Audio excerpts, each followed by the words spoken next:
Hello everyone. এ পর্বে আমি HTML এর নতুন কিছু ট্যাগ নিয়ে আলোচনা করব। তো চলুন সে ট্যাগগুলো দেখি কিভাবে ব্যবহার করে। তো এখানে আমি সবার প্রথমে যে ট্যাগটা আলোচনা করব সেটা হচ্ছে এবিবিআর ট্যাগ। এবিবিআর হচ্ছে একটা অ্যাব্রিভিয়েশন ট্যাগ এইচটিএমএল এর। তো এই ট্যাগটার কাজ হচ্ছে কোনো শর্ট ফর্মের ফুল মিনিং কি সেটা দেখানো। তো চলুন, তো এখানে আমি একটা এবিবিআর এটাকে যদি প্র্যাকটিক্যালি দেখতে যাই, এখানে আমি লিখতেছি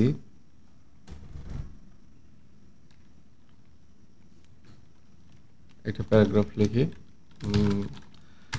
my name is Millat.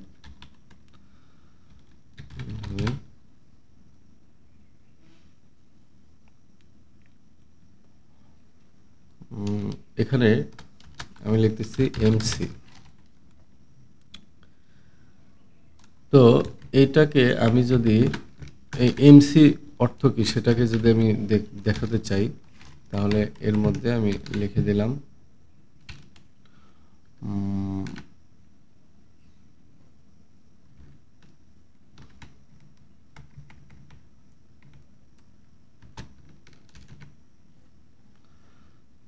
Sorry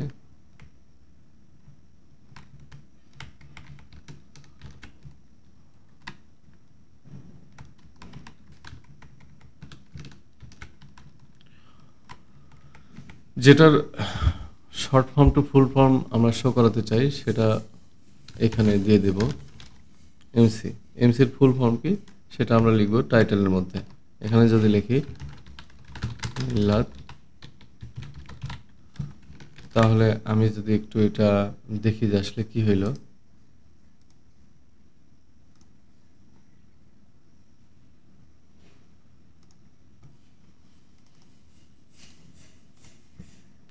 এখানে দেখতেছি এমসির নিচে ডট ডট, এরপর মাউসটা নিলে দেখাচ্ছে মিল্লাত চৌধুরী। তার মানে ওইটার হচ্ছে ফুল ফর্ম হচ্ছে মিল্লাত চৌধুরী। এখন এটা এরকম ব্যবহার হয় যে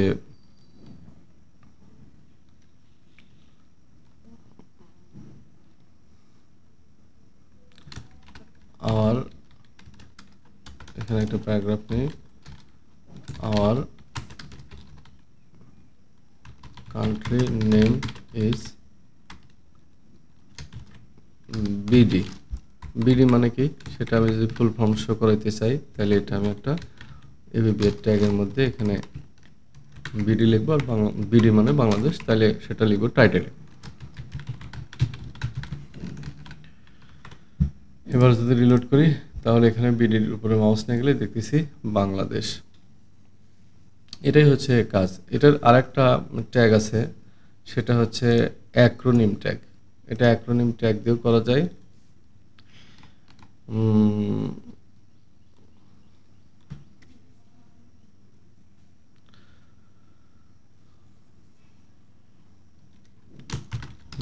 এখানে আমি একটু প্র্যাকটিক্যালি যেমন করে যে মিস্টার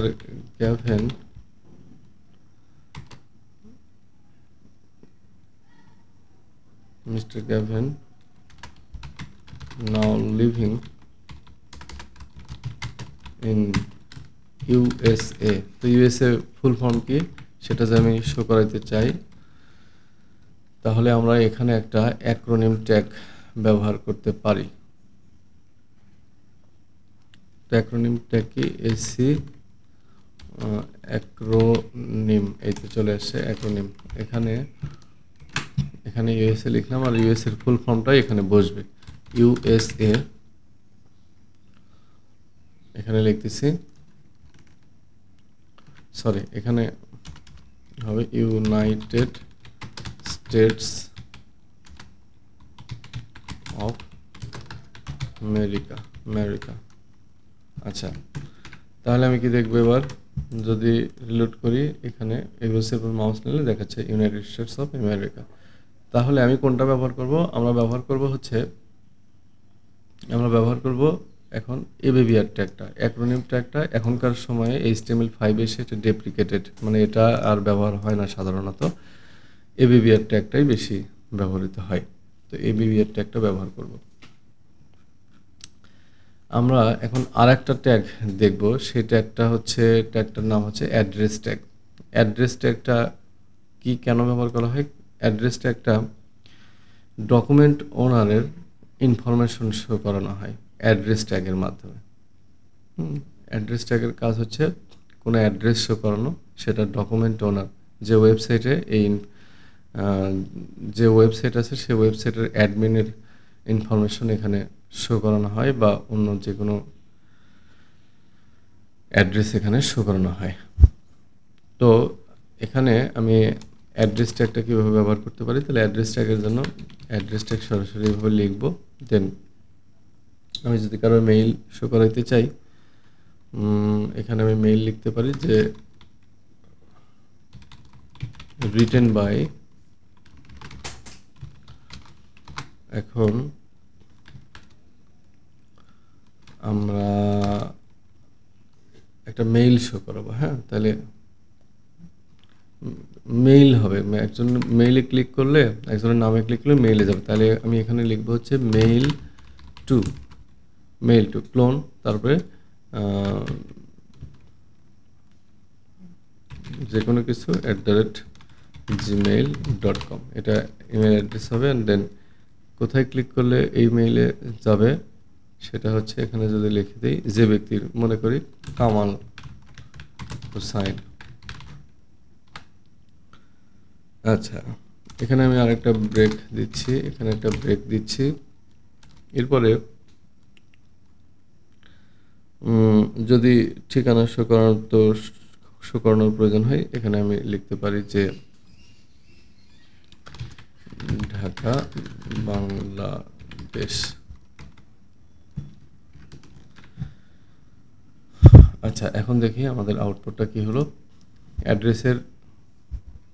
অ্যাড্রেস ট্যাগের এই লেখাগুলো একটু কার্লি হবে, ইতালিকের মতো হবে। এই যে রিটেন বাই কামাল হোসেন, ঢাকা বাংলাদেশ, এটাই হচ্ছে অ্যাড্রেস ট্যাগের কাজ। তো আজকে ভিডিও এ পর্যন্তই। আমার ভিডিও যদি আপনাদের ভালো লেগে থাকে তাহলে আমার চ্যানেলকে সাবস্ক্রাইব করবেন, লাইক কমেন্ট শেয়ার করে আমার পাশে থাকবেন। ধন্যবাদ সবাইকে।